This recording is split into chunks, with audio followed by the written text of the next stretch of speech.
Right now to Ottawa, two of the Prime Minister's top aides have decided to repay a portion of their moving expenses. Together, they charged taxpayers more than $200,000 when they made the move to Ottawa. Chief of Staff Katie Telford and Principal Secretary Gerald Butt say they did follow all the rules, but don't feel comfortable about some of the costs they were entitled to.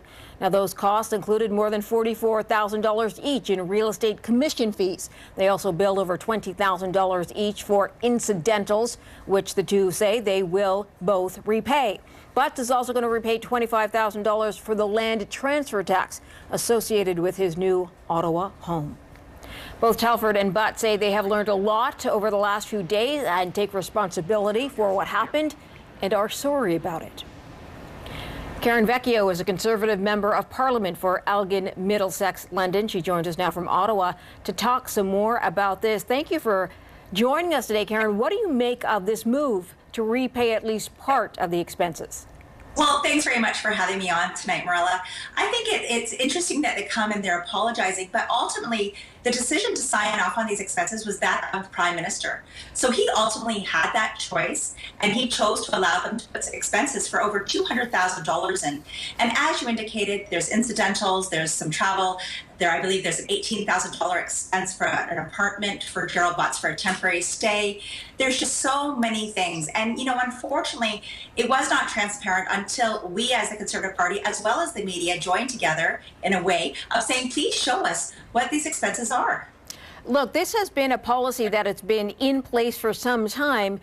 So I would imagine that there are some Conservative policymakers, folks behind the scene who have taken advantage of the relocation principles as well.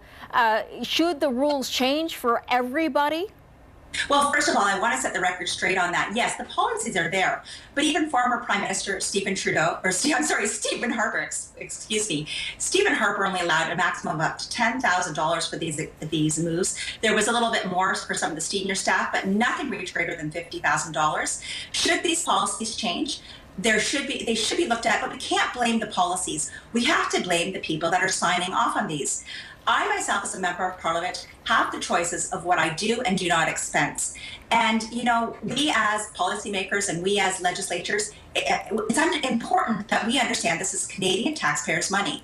And they made the choice to spend it for their own frivolous spending. And ultimately, as I said, even when I worked for a former member of Parliament, it was he who signed those bills that I had created for him. Same thing for the Prime Minister. He signed off on these expenses. So I think we need to say he was ultimately responsible for this. It's great, as I said, that Katie and Gerald are saying they apologize. It needs to go further up. It cannot just be them. The Prime Minister is responsible for this. Which means what? What would you like to see him do?